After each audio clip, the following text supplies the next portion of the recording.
Sakshi, are you there? We can start. Yes, sir. Raman sir, shall we start? Yeah, please. Okay, sir. Over to you, Sakshi. Okay, sir. So, once again, good morning, everyone. I again extend a warm welcome to all the participants to this very first session of our 1 week online capacity building program or the faculty development program on jurisprudence and legal theory, jointly organized by SNBP Law College, Pimpri, Pune, Department of IQAC, and the Law Teachers India. I am Sakshi, Senior Associate Pro Bono India, and moderator for today's session. It's my honor to introduce today's distinguished speaker, Professor Dr. Raman Mittal, sir, Professor of Law at the Faculty of Law, University of Delhi. Sir has obtained his PhD, LLM, and LLB from Punjab University, along with a master's in space studies from International Space University, France. With more than 2 decades of teaching and research experience, he has made significant contribution in the fields of jurisprudence, intellectual property, and cyber law. His career includes academic positions at Indian Law Institute, New Delhi, visiting faculty roles at Max Planck Institute, Munich, and professional engagement in the United States.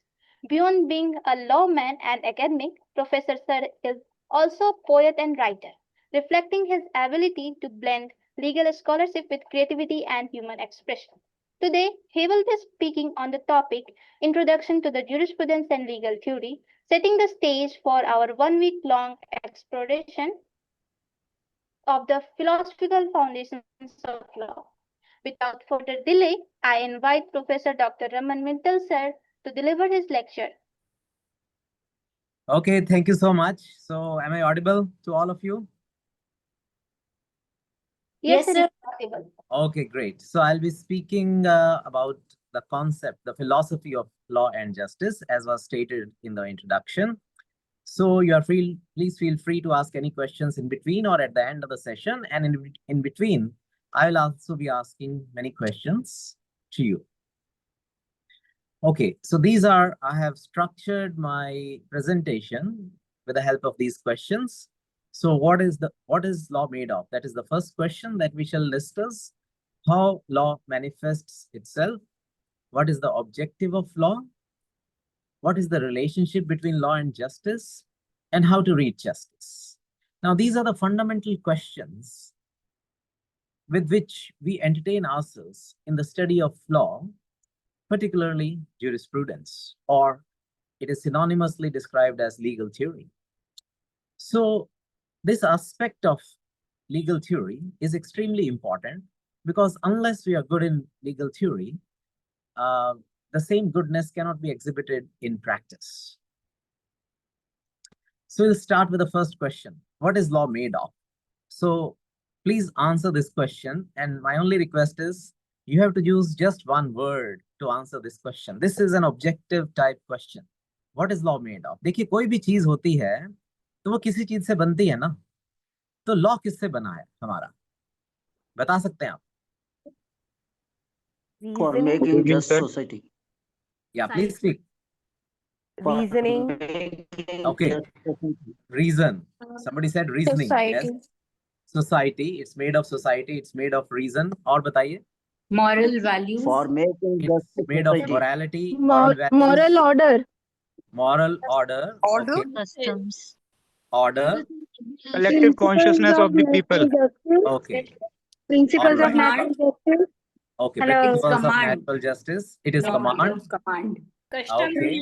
Natural justice, ethics, professional ethics. All right. Good. Norms. So I got Product of historical evolution. historical Maintaining social evolution. harmony. Maintaining social harmony. Okay. For the All right. benefit of Made of justice and norms. majority of people. All right. Okay. So the answers, thank you so much. And all those answers are very interesting. And you say law is made up of social order, law is made up of, reason, law is made up of all the things that you have mentioned, they find relevance. But my answer is a little different from your answers, right? So would you like to try again? Norms. Law is made of norms. Law is made of For Rules just and society. Rules. rules. देखिए rules और laws तो synonymous हो जाएंगे ना. Law is made of For making just society. Just or making a society. just. That can be the objective of law, but what is law made of? So can we say law reflects the collective consciousness of the people, as said by Okay, Savigny? all right. So law is made of collective conscience, right? Chaliye, theek hai. Jurisprudence Law is is the like ground a norms of the making language, the other as law. Savigny said. So All right. language, Law is law is actually made up of language, different people has legal language. described We law must is use Please. differently, but we can say that law is made of a reason. If reason. we just summarize it, All right, perhaps. good. Sir, custom. Chaliye, theek hai. Let's now stop it. Law Law is- made of Custom. rules and norms and moralities. All right. When you say law is made of rules, then rules are made of law. Rule and law are synonymous. So Right? law is made of rights and liabilities. Law is made of rights and liabilities. Okay. Chaliye, theek hai. Now, what I think I'll share with you, what I think. I think law is made of truth. Do you agree or not? I Yes. say law is No. made of truth. Yes, No, sir. no, no. That's very controversial statement. law सत्य से तो क्या झूठ से बनता है law? Why At times, controversial? the people, no, at times the people झूठा who are आदमी in को प्रोटेक्ट possession, करते हैं they make such laws which are not good. It serves Okay. their own purpose. So All not right. at all times we can say that law is made of truth. Then how can you say law is made of reason? In the same sense. Then Sir, defies but all No, I reason. did truth is not an say that it's abstract made of concept. reason. All right. So let us see. Let us go by this thesis that truth is the raw material out of which law and justice are formed. All right. Truth is also the goal of law and justice. See, you see the dynamic relationship between truth and law. If you go to any court, any building in India, you find a motto. These are grand words.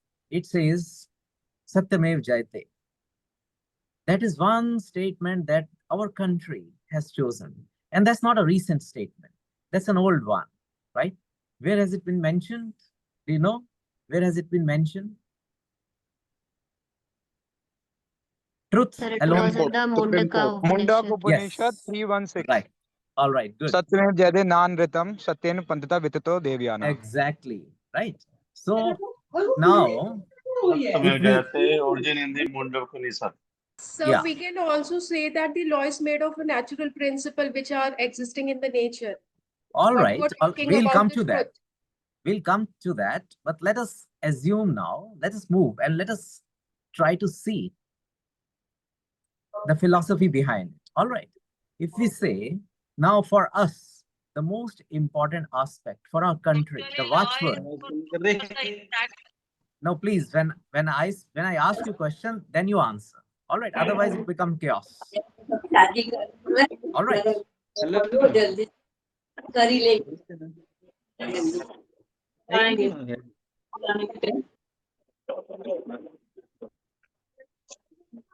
All right.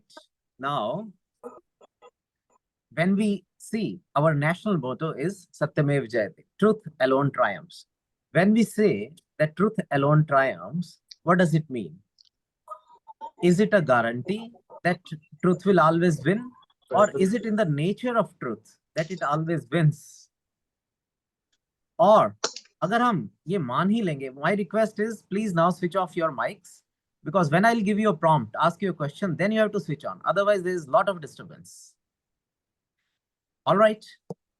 So now, अगर हम ये मान ही लेंगे कि truth हमेशा जीत ही जाता है, तो फिर हम क्या कर रहे हैं यहाँ पर? हमारा क्या रोल है? So this statement, Satyamev Jayate, is a very dynamic statement. It is a statement capable of multiple meanings. It invokes truth. It asks us on which side you are. Are you brave enough to be on the side of truth? Satya ko jitana padta hai. All right.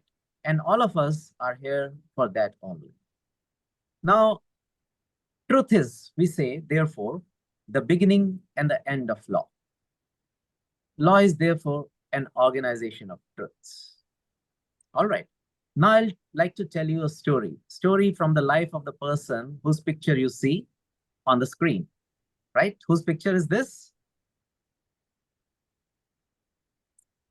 Can you guess? This is the picture of Jiddu Krishnamurti. Jiddu Krishnamurti. Yeah, one of the Jiddu Krishnamurti. greatest scholars, mystics of this land has ever produced. All right, so he told us a story. He said that he was in search of truth. So intense was his search that he searched here, there, and everywhere. He left no stone unturned. His life's whole objective had become the search of truth. But truth was nowhere to be found. And with great toil and effort, ultimately, he was able to find the address of truth. Now, that place was far off. But then his determination was strong. So he collected some resources and set off for a journey to that place. It took him many, many days and nights to travel to that place. And ultimately, with great toil, he reached that place. He reached the abode of truth. And when he reached there, he saw the nameplate of truth outside the house. And he knocked at the door, but nobody answered. He says nobody answered. He waited for some time, and then he found that the door was already open. So he opened the door and took courage to enter. When he entered the house of truth, there was nobody residing inside. It was all empty. He came out. He inquired from the neighbors. The neighbors said, well, yes, somebody used to live in this house, but he has recently gone somewhere else to live. So now, with this small story, Jiddu Krishnamurti explains the goal of our lives, the mysteries of lives and laws. And he says that truth is not a person you can get hold of. Truth is not an event that you can grip forever. Truth is not a destination that you can reach someday. अगर ऐसा होता तो हमसे पहले बहुत आए, बहुत विद्वान लोग आए, बहुत महान लोग आए, उन्होंने सत्य को हमेशा के लिए पकड़ लिया होता, ठीक है ना? लेकिन सत्य ऐसी चीज ही नहीं जिसे पकड़ा जा सके. It is not. We have to leave. We have to shun the concept of truth as a destination. Truth is only a journey that never ends. So that is the journey of law. We are always trying to find something. We are always in search of something. And we are always approaching it. And the beauty lies, and all the secrets lie in that approaching and not really capturing or catching, because it does not allow being mastered. That symbolizes the whole process of truth. All right. Now, let us move ahead. Now, the next question is how law manifests itself. Now, I have given you three options. How law manifests itself. Now, this is a multiple choice question. My request to you is you answer which one appeals to you most. One is command, other is contract, the third one is cooperation. But when one is speaking, only one should speak. That much discipline we have to maintain.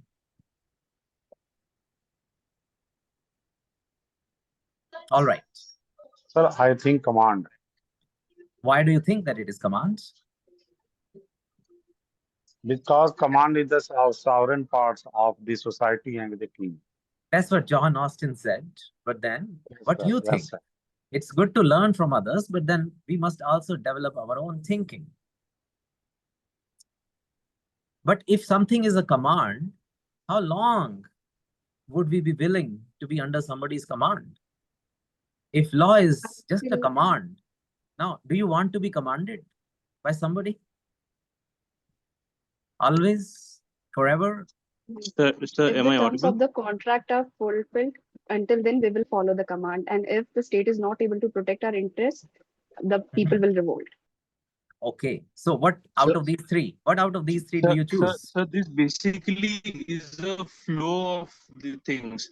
From cooperation, where there is anarchy in a society, then we have to, then people come and cooperate, and then they form a contract, and then when the sovereign power comes into existence, then it commands. Then we can say there, that is how the law manifests itself.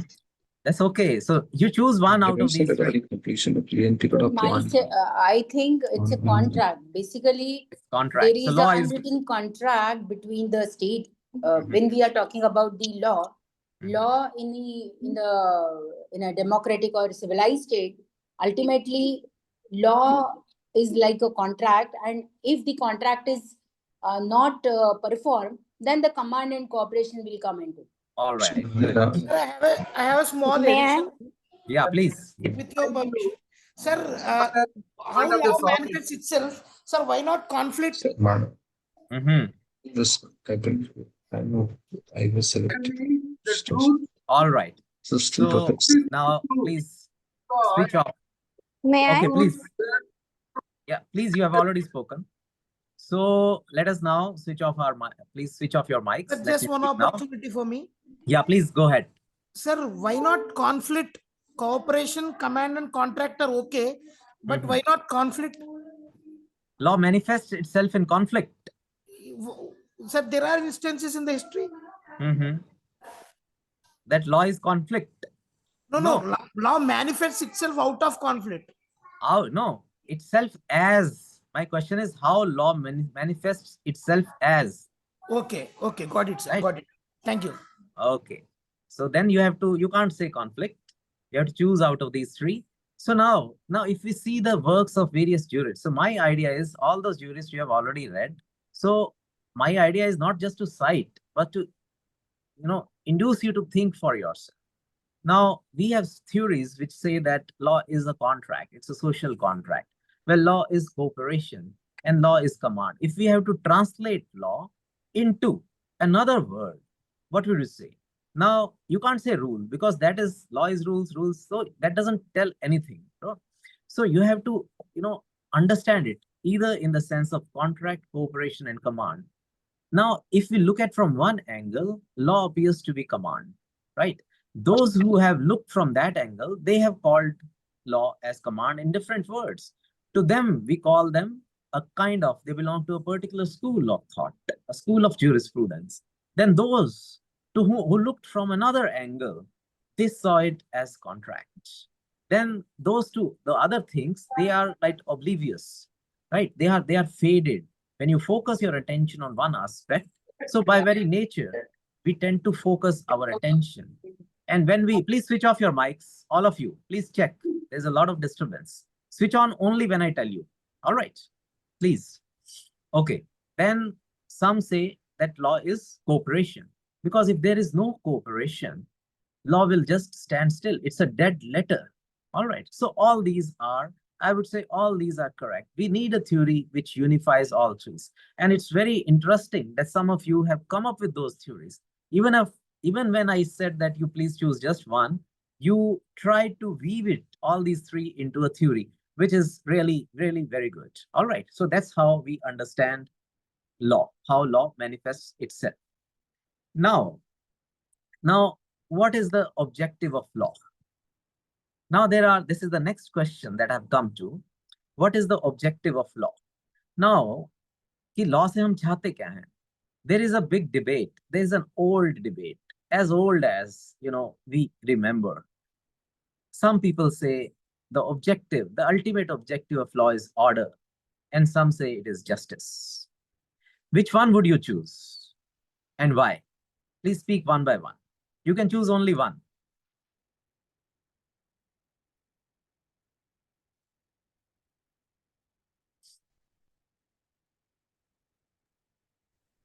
Participant, please raise your hand to avoid any chaos. Sir, request you to speak, so please raise your hand. Yeah, please speak. First, Zakia. Sir, I would like to say for the justice, because as already you have told that the law is made with the true. So at the last, we go for the justice only, and orders can be made by the government also ki that particular situation could be that order. But justice always retain there, like I have said in the starting, that natural principle. Let's talk about the justice, everything. And in the beginning, we have said for the reason. Reason is like justice, and law objective go for the justice only. Right? What could be a right, what could be a wrong, it only will be understood by the justice only. Okay. Yeah. Anybody else? Choose one of these two. What is the ultimate objective of law? Sandeep. So, when we talk about order and justice, I mean, it's very subjective. Hello. Yeah, law is subjective. No problem. What is Am your I audible? subjectivity? We are interested in knowing your subjectivity. Sir, when we sometimes often hear that this is a court of law and this is not a court of justice. So that implies that the order part of the aspect is being sort of emphasized on. So All right. Yeah. justice, I think it is very subjective. Yeah. Yeah. All right. So we Good. cannot say what is one this. All right. Yeah. Anybody else? So may I? Yeah. Please go ahead. So it would be justice because ultimately justice is what will ensure order. Okay. So for that there is a very beautiful line. Choose. No. Okay. Yeah. Please say the It's line. justice. Yeah. It's actually from a band. It's a US band, Imagine Dragons. The song name is Bad Liars. I'm a bad liar. Yeah. So the line says, I'm a man of three fears. Integrity, faith, and crocodile tears. So basically, if we really think deeply, law is trying to address all these three fears of the human instinct to encourage justice, and that will bring ultimate order. So ultimately, you want the objective is order. If you have to choose one. Yes, order. All right. Order. Okay. Anybody else? Yes. Two more. Hello, Sir, may I? I think. Yeah. Please go ahead. Sir, I think it is order because justice isn't. All right. Good. Yes. The last one. Yeah, it's justice because ultimate aim of law is to achieve justice. Because in our Supreme Court's like tagline, Yato Dharma Tato Jaya. So dharma is righteousness, and righteousness ultimately how to achieve? Through justice. All right. All right. ठीक है, चलिए अब आप अपने mic switch off कर दीजिए, नहीं तो डिस्टरबेंस होगी. ठीक है. So now I'll, some of you said order and some of you said justice. It's like 50-50. It's evenly placed. Now, this is a very old question in jurisprudence. What is the ultimate objective of law? Some people say order, some say justice. Now, there is a story told by one of the greatest philosophers and mystics of this land. His name is Osho, Bhagwan Sri Rajneesh. He had told a story. Now, I'll narrate that story. He says that he tells the story of a man who had two girlfriends, right? He was in love with two girlfriends, two girls. Now, the thing was, he's not doubting the love of the man for two girlfriends, for two girls, and the girls were also sure of his love, right? They knew that their boyfriend is in love with another girl. Now, but there was one question that was always troubling each of the girls. The question they were always asking the boy was, who do you love more? Who do you love more? And the boy would always answer, of course, you. To each girl independently, he would say, of course, you. Now, the girls would never meet each other. They knew about each other, they spied on each other, but they never met each other, right? Now, when the ache became unbearable, one day, one evening, they both met and hatched a plan. They took the boy and asked him to accompany them. They hired a boat, and three of them went into the middle of a lake where there was nobody. And in the middle of the lake, they asked the boy, now, nobody else is there. We three are there. Now, answer this question. Who do you love more? The boy, the story says, the boy closed his eyes for a moment. And then with a deep expression, he said, I love each one of you more than the other. Now, that is the story of law. It is not possible. It has not been possible for us to say, because if we choose justice, then order in the society goes haywire. These are not synonymous concepts, order and justice. Many times we rest with justice, but then when we do, so many times we rest with order, but when we rest with order, the longing for justice remains. So we have not been able to solve this riddle till now. We want justice, but we settle for order. That has been the story of law. You are very right when you say that dharma is the motive. Yes, we look for it, but ultimately, do we settle with justice or with order? Another thing is, order is very familiar to us. Justice is not that familiar.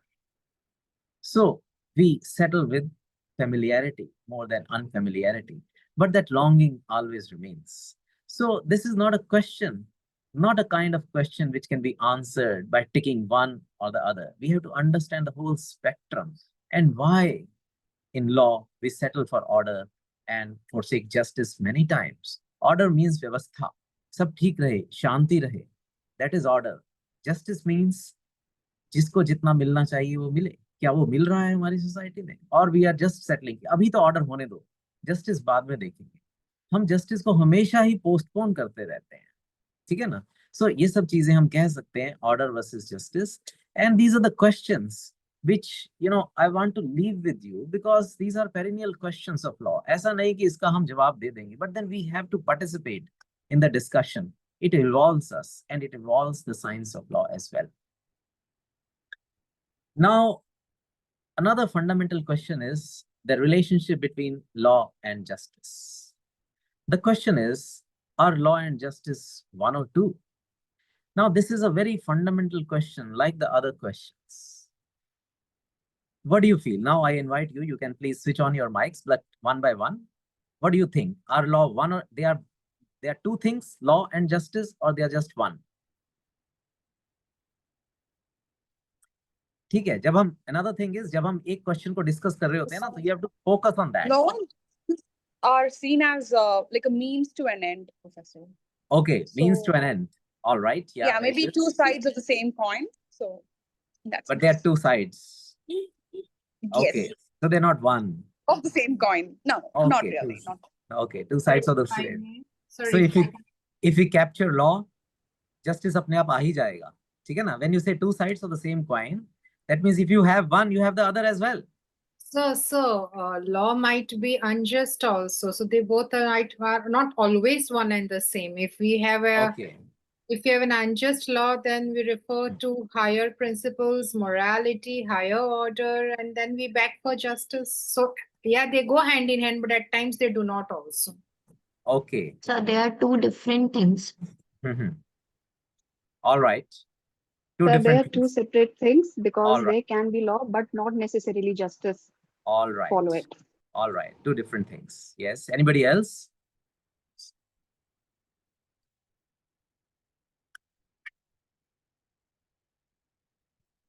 Okay. Now you see various jurists. Now you can switch off your mics. So various jurists down the ages have commented on this aspect.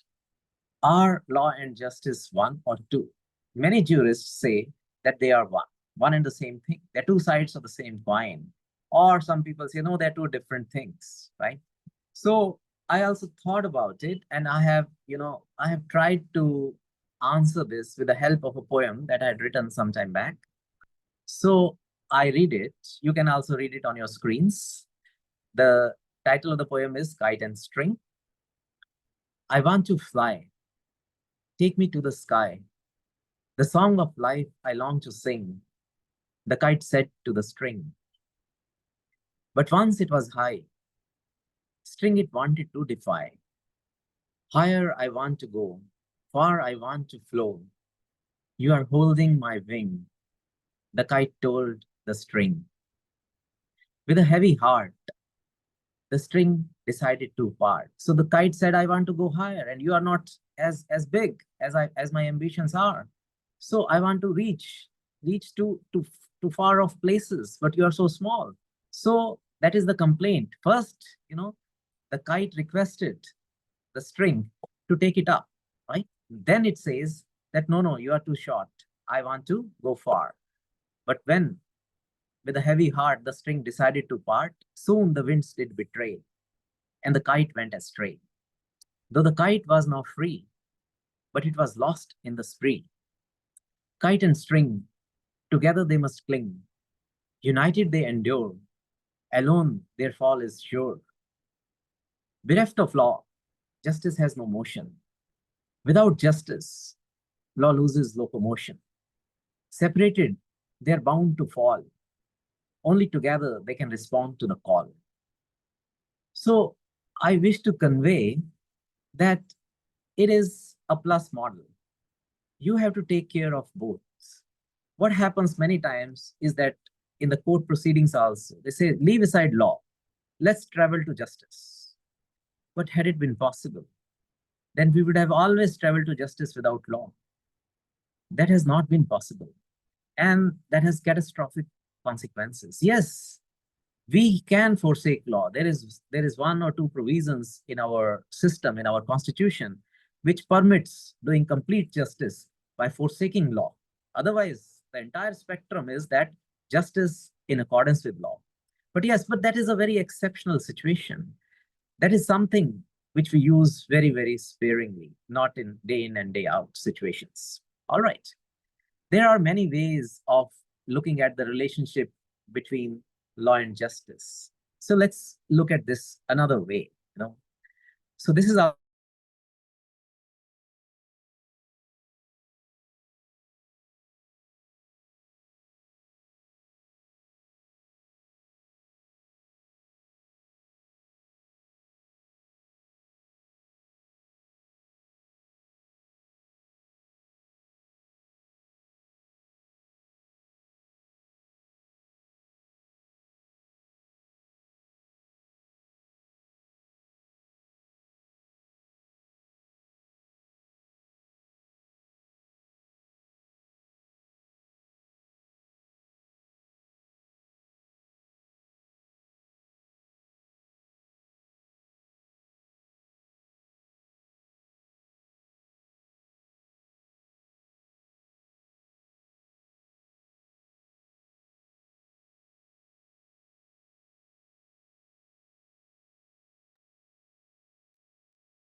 Sir has joined again. Please wait.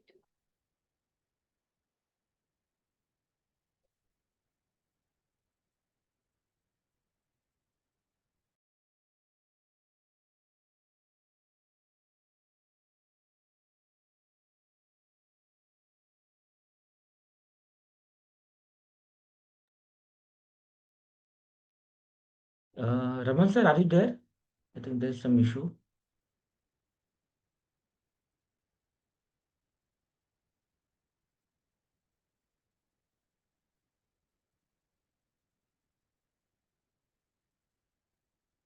Seems network issue. Pardon, please wait for a while. Sir will be back.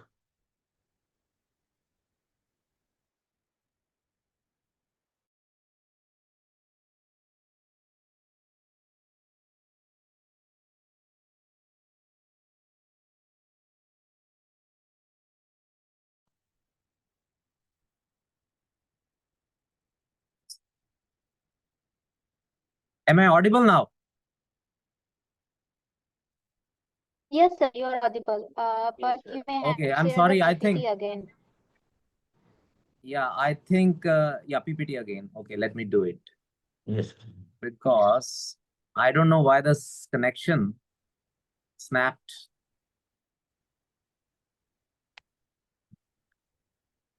So can you see the PPT? Yes, sir. Yes, sir. All right. So we were talking about the relationship between law and justice. So I want to state this relationship with the help of a poem.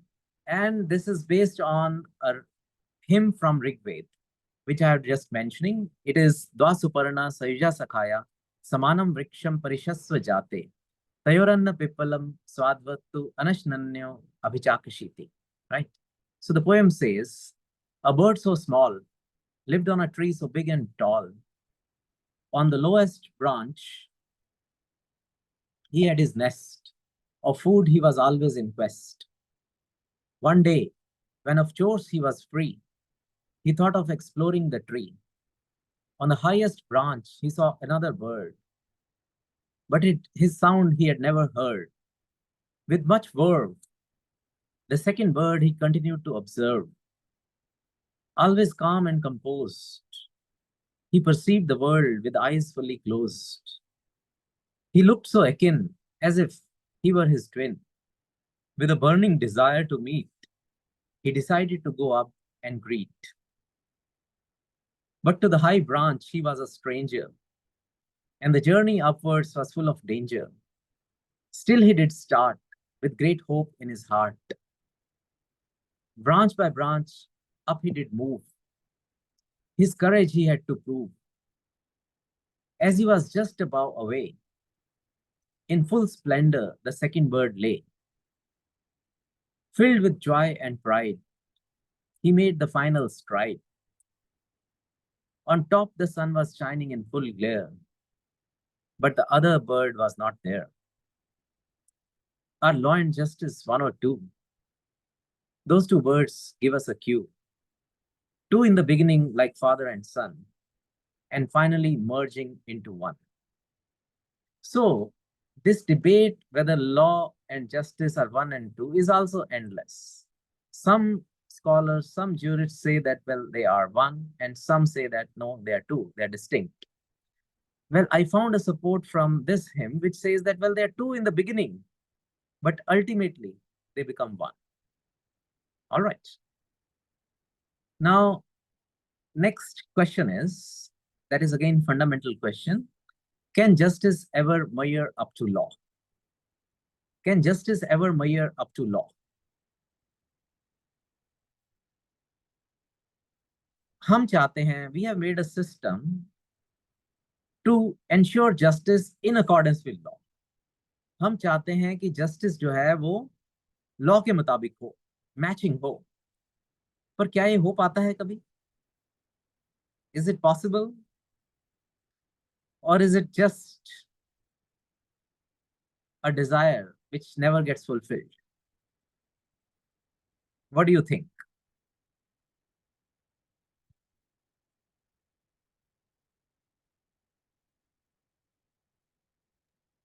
Sir, I think the question here must be, can law ever measure up to justice? Because that's what I think. Law lacks वो भी ठीक है, comparative. but the question is, can justice ever measure up to law? Because we have already made law, and we ask the courts and the officers to implement that law.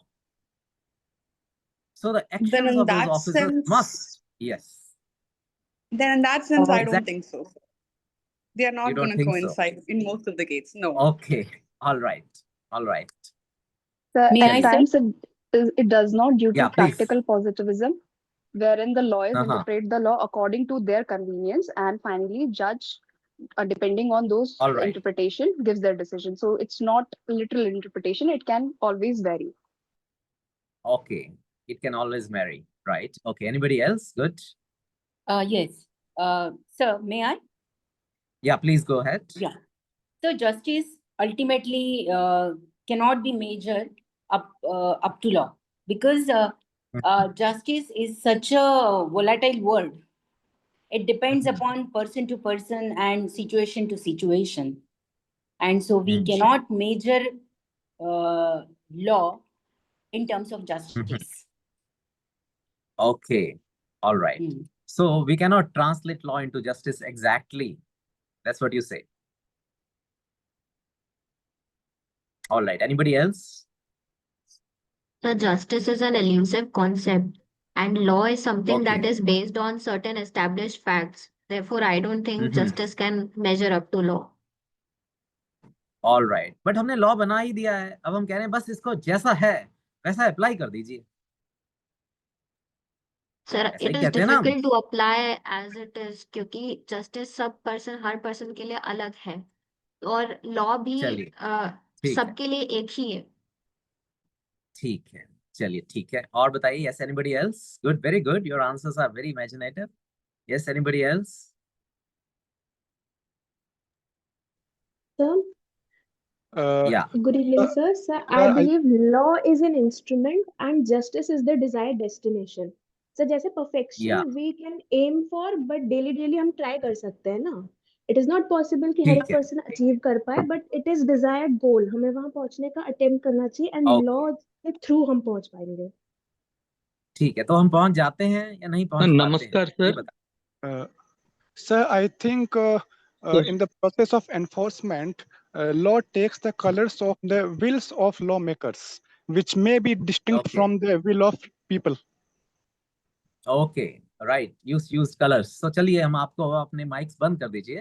Very good, your answers were Sir, excellent. justice is imagination, law is reality. Okay, चलिए ठीक है, right. तो taking cue from you only, let us discuss now. आप अपने mics बंद कर दीजिए, let me speak now. Alright, so मैं आपको एक कहानी सुनाता हूँ। Will discuss this with the help of a story. The story is about a woman. She was living in Paris and she was very rich and she was a little fastidious, means थोड़े जिद्दी किस्म की थी, अपने धुन की पक्की थी, जो उसे एक बार जच जाए चीज वो करती जरूर। And she was fond of traveling and she was also fond of collecting old things, ancient things, right? So once she was traveling in the hinterlands of China, in the ancient city of Dunhuang. Now Dunhuang is a city which was at the crossroads of the Silk Route, right? So where in the flea markets of Dunhuang, she found an ashtray, an ancient ashtray, which was crafted, it was made of mud. It was made by, the artisans of the bygone era, thousands of years back. Now the place was dug up and this was also found. And it was just an ashtray, but she took liking for it and she ज़्यादा महंगी भी नहीं थी, तो उसने खरीद ली। ठीक है। अब क्या था कि उस एस्ट्रे के, चाहे वो 2000 साल 3000 साल पुरानी थी, but its colors were very bright. Its colors had not faded even when it was buried for so long. They were so fresh. उसने ऐसे रंग कभी देखे ही नहीं। So back home in France, in Paris, she sort of fell in love with the colors of this ashtray, right? Now, she wanted her home. She had a home there, and she wanted a home now to be painted in the same color, in the same hue as that of the ashtray. अब जो है ना, दुनिया की art capital is Paris, we all know that. जो बेहतरीन artists हैं, the world best artists, they have their offices, they have their work places in Paris. The best museums in the world are located in Paris. तो रंगों को जो जानते हैं, जो कलर्स को जानते हैं, those who know colours, those who play with colours, they are all station. तो इतना मुश्किल भी नहीं होना चाहिए। So she gave an invitation, to anybody who can make the same type of color. Many people came and tried. If the hue was the same, its smoothness would not be the same. If the smoothness was the same, its shine would not be the same. If its shine would be the same, then it won't shine during night. It would shine only during day. If it shines during night, it won't shine during day. Now, many people tried and many great artists tried. She was willing to pay, but then they all failed. Nobody could paint to the satisfaction of that woman. She wanted कि हूबहू जैसा ये है ऐसे ही मेरे घर को paint कर दो. Well, she tried a lot, but then she was not successful. She was about to give up when she received a letter. The letter was from an artist who lived in another city, right, in the neighboring city. He said in the letter, he said that he was willing to take up the challenge. So she invited him. He came with his, colors and brush and everything, with all his, instruments, he came. And he said that, yes, I'm willing to take up the challenge, but only on one condition. What is that condition, she asked. And he said, the condition is that you leave the house. Don't check on me, right? Give me 15 days. Come after 15 days. Let me do the work in solitude. All right. Then the woman had tried everything and she was not successful. तो उसने सोचा कि हर्ज ही क्या है. No, she wanted to give him a try, give him a chance. और 15 दिन तो वैसे भी वो घूमती रहती थी दुनिया. उसने कहा ठीक है, मैं कहीं जाती हूँ and आप 15 दिन करो and I'll return after 15 days. Now this person, this painter, with great effort and labor and great skill he prepared the color. Paint करने से पहले कलर बनाना पड़ता है ना, रंगों को मिलाकर. ठीक है, बहुत अच्छा, उसने बहुत मेहनत से he made the color. And for 14 days with that color, he painted the house, the home of that lady. And on the 15th day, with the remaining color, he painted the ashtray. So now, you see, we have made a system whereby we do justice in accordance with law. We want law to inform justice. But in the process of such informing, justice ends up coloring the law. वो अपने रंग में law को बदल ही देता है. And that is the journey of both law and justice, right? So with this help, we can understand these concepts of law and justice. All right. So let's now proceed. Next question is how to reach justice. When justice is so aspirational, we all want justice. Everywhere people are shouting in this country, in this world, we want justice, right? हर कोई चिल्ला रहा है, university campus हो या सड़क हो या बाहर हो या पॉलिटिकल स्पीच हो या तो कह रहा है कि वी विल इंश्योर जस्टिस या कह रहा है वी वांट जस्टिस. ठीक है ना, सबको चाहिए justice. Okay, now the thing is, it appears that justice is a far off place. It's a destination a little far. Everybody wants to reach there, but how to reach justice? That is the question. All right, what is the way to reach justice? So I'll tell you a story also on this aspect. There was a Zen story, right? So there was a Japanese pastor. There was a Japanese farmer. Okay. He was a poor farmer. He lived in a village, and his whole day from morning till evening, he was busy with the chores of his farming. And with great difficulty, he could just ensure 2 meals a day. At some distance, a few miles away, he always saw a hill. From his village, a few miles away was a hill. It appeared from his village. He always had a desire to go up the hill, but he never found time. इतना समय ही नहीं था कभी उसके पास, क्योंकि वो busy बहुत था. फार्मिंग करेगा, अपना पैसा कमाएगा, कुछ खाने का प्रबंध करेगा, और हमेशा उसे पोस्टपोन करता है. ठीक है, but then the desire took over him.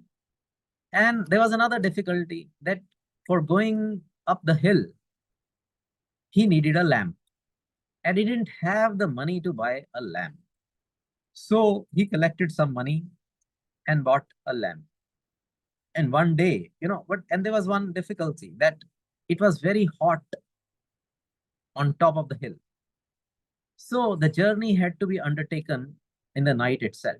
In the evening you start, and by the morning you return. Otherwise it would have the heat of the sun would be unbearable. So one evening with that lamp, he started, and as the night fell, he lighted his lamp and started the journey. But as he started with the lamp, as darkness engulfed, one thing very peculiar he found. He found that the light of the lamp would go only 10 feet. And after that, it was all dark. And the mountain was 10 miles away. So he thought to himself that there is absolutely no way to reach the hill, the top of the hill, with the lamp that he had. So he became very sad because it was a desire that he harbored for many, many years. So he sat there on a rock, mourning. He was literally weeping. At that time, he saw a monk pass by. Okay. The monk was going in the same direction in which the mountain, the hill was. And monk also had a lamp in his hand. That lamp was even smaller than the lamp that he had, than the lamp the farmer had. So the monk saw him. The monk came near to him and he asked, "My friend, why are you crying? Why are you so sad?" The farmer told him the whole story, saying that, well, he wanted to go up the hill and he bought a lamp, and the light of the lamp would go only 10 feet and not 10 miles. So it's not possible. The monk replied, "That madman, you don't understand. Just walk 10 feet. Then your lamp will show another 10 feet. With this little lamp that you have, you can travel the whole earth. Just keep on walking." So we say, if you are able to light the lamp of reason, then the reason is always very small, but all the great difficulties, all the great problems we can solve with that reason. And in today's world, we have considered reason as a way to reach justice. Reason is that thing with which we can find justice, we can search for justice, we can reach justice. If we have reason in our grip, then we have justice in our grip. So all around the world, today, what we are trying to do is we are trying to hone up the reasoning, the skills to reason. We call a judgment only when it has a reason. Because if the reason is not supplied, it is not worth being described as reason. So every order, every judgment, every statute must have reason behind it. All right. We have placed reason on the highest pedestal in the scheme of things of law and justice. Then the next question is that I want to ask you. The question is, you can see on your screen, is law blind or law has eyes? क्या कानून की आंखें हैं या वो blind है? बता सकते हैं? Yes, you can switch on your mics and you can one by one answer this question, whatever you feel.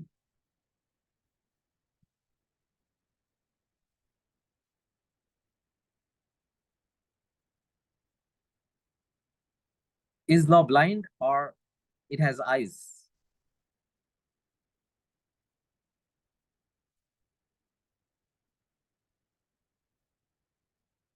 Hello. Yeah, please go ahead. Am I audible? You are audible. Please go ahead. My answer is law is not blind, but law knows when to blind. open the eyes and when to close. Okay, so law is like us. Yeah, actually. All right, good. Yes, anybody else?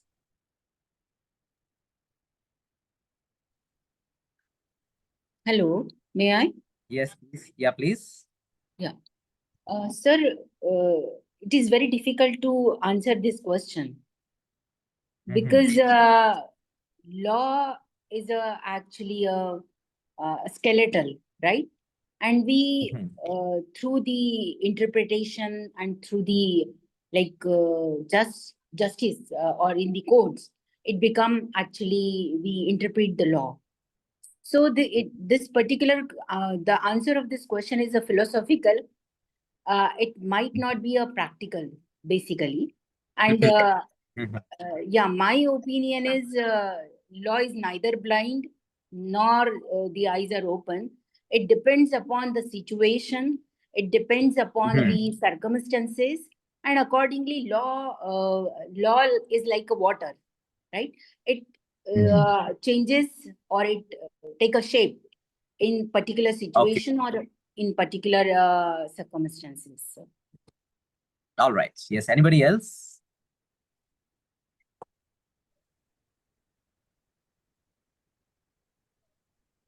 Is law blind? Yeah. Sir, I think the law is not blind, but its vision is limited. Its vision is modified by the lawmakers. So, if we talk about the abstract philosophy, it has the vision and it has the eyes, but the lawmakers has, through codification, they have limited the vision. But you see, that's all right. We had always depicted law with a blindfold. Why? We had blinded law. We conceived law as blind. Why? Sir, may I? आपने देखा होगा? Sir, may I? Yeah, please. Please, one by one. Yeah. Sir, for me, law doesn't have its own eyes, but it is seen from the perspective of the person who is using it. Okay. All right. Yes. Law is So according to blindfolded. me, sir, can I? Yeah, please go ahead.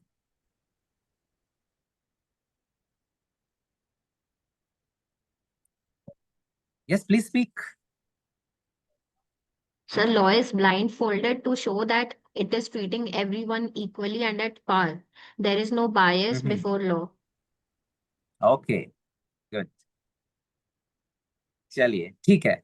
Is love blind?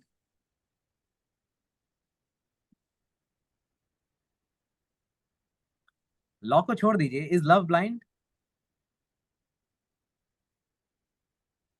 चलिए, अब क्या है ना कि I want to read a poem that I had written some time back. Can The I title of the poem is, yeah, please let me speak now. Sorry to interrupt, sir. I just wanted to share an idea that according to me, law cannot be blind.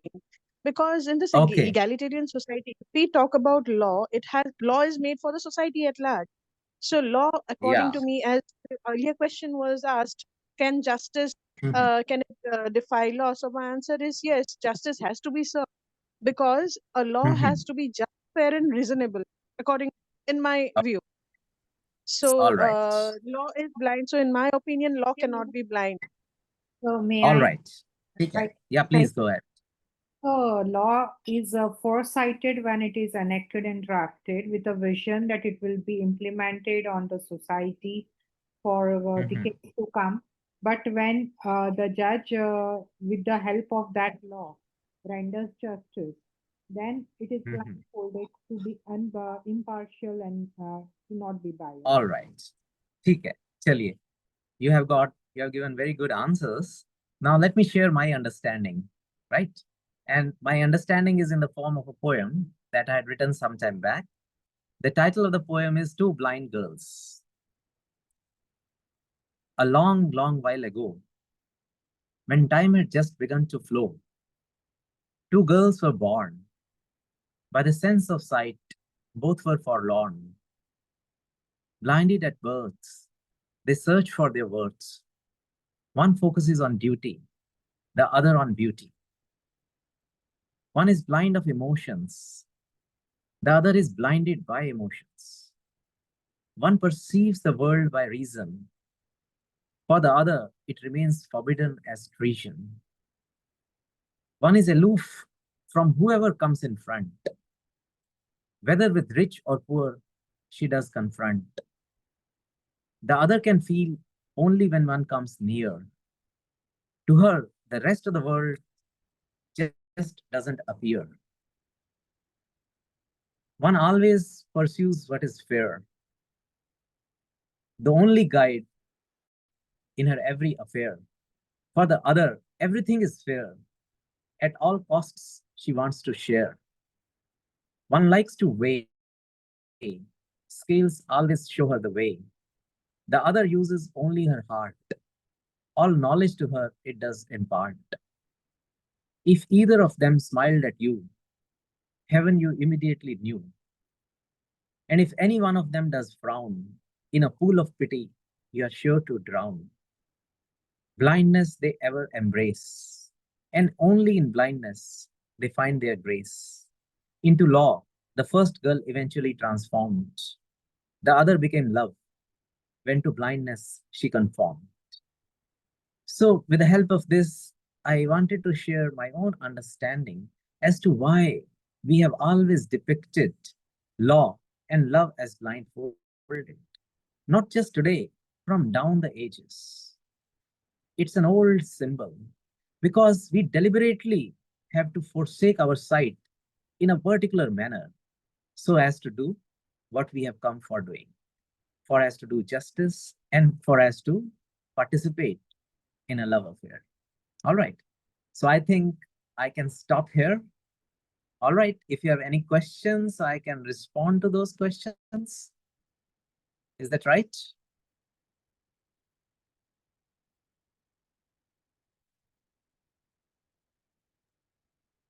Yes, sir. Sure. Yes, participant, any question, query from your side?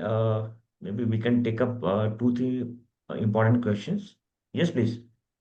So my question is, please, the last question is whether law is blind or not. Please answer that. I'm little bit, That's you have actually recite the poem. That is wonderful poem. But kindly, from the law perspective, kindly enlighten. Yeah, that's what I said. this one. That's what I mentioned, that law we have always depicted as blind for a particular reason. Yeah.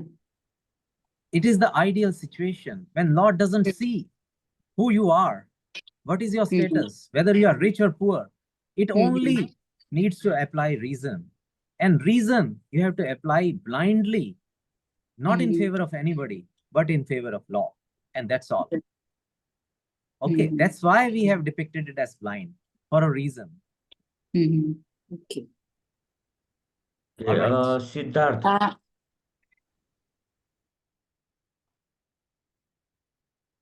Yes, any question, participant? RM Tripathi, Sarath, Dr. Irmala, Siddharth, Pankaj Kumar. Can I? Yeah, sir, my question is that just now you mentioned that law need not know who is rich or who is poor. But taking a step back, how does the law, the lady of statue, the lady of law, knows that who the rich is really a rich?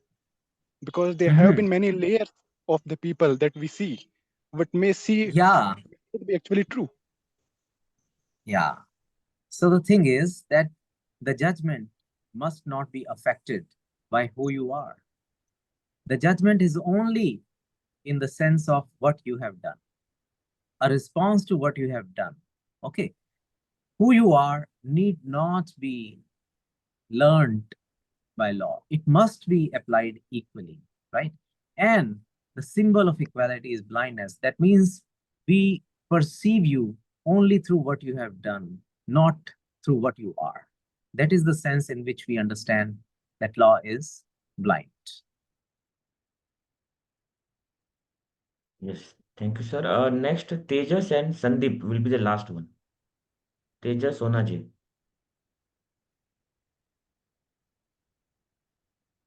Tejas, Sandeep. Yes. Yes. Am I audible, sir? Yes. Yeah, please go ahead. Sir, I was reading, I have a book on Dieter Grimm, constitutionalism. So in that he raises a very interesting point, law and order and law for order. So he says democracy, true democracy should represent law for order and not law and order. So what are your thoughts on it? Yeah, I think I can he said agree. we should not be differentiating it. It is like order, law and order are essential for a healthy democracy. Fully agree with him. We use the words together. We say law and order. Okay. We use the words law and order as if these are two separate things. Now, the jurist that you say, what he has said is that law is made for order. Okay, I agree with him to that extent. But then I had asked you another question, that is law made only for order or for justice? Are order and justice one and the same thing? No, they're two different things. Then what is it that law's goal is? Is it order or is it justice? All right. So these are very pertinent questions, and we must always think about it. Not that, anybody can give you answers. The idea is not that. The idea is that you should come up with your own answers. Perfect. With whatever material that you lay your hands onto, we should be able to come with your own answers and participate in the grand process of law. And unless we have cross-section of ideas, we cannot progress anywhere, and especially in law, which is a social science and a social engineering device for the promotion of orderly progress. Perfect. Thank you, sir. Last question from Sahil Moria.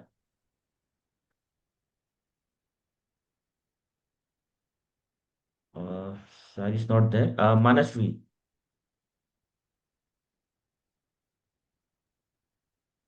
So my question is, when you talked about justice and how justice can or cannot measure up to law. So is it an age-old universal fact that justice shall always and always be compromised upon or diluted in order to fit it into a mold of current situations of law and order?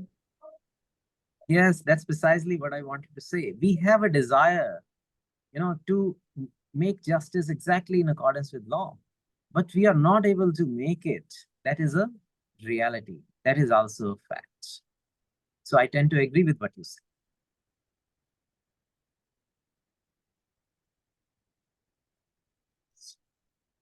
Yes, Sakshi, over to you.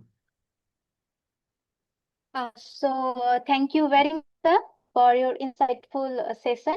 I have to say that I have heard from my friends from Delhi University about you, and I was very looking forward for this session. And thank you again, sir, for this very wonderful introduction to the jurisprudence. And I also thank you to the SNVP Law College team for the session and organizing this program. And also thank you to Kalpesh for he was instrumental in bringing many such programs to its end. And with that, I invite all the participants to the next session, which is tomorrow at 7. Thank you with that. Over with that. Thank you. Thank you so much. Thank you for Goodbye to setting the all stage of you. for upcoming sessions, sir. Thank you very much. Thank you. Thank you. Thank you. Thank you, sir. Thank you, Sakshi, and thank you, participant, for joining. See you tomorrow. Yes.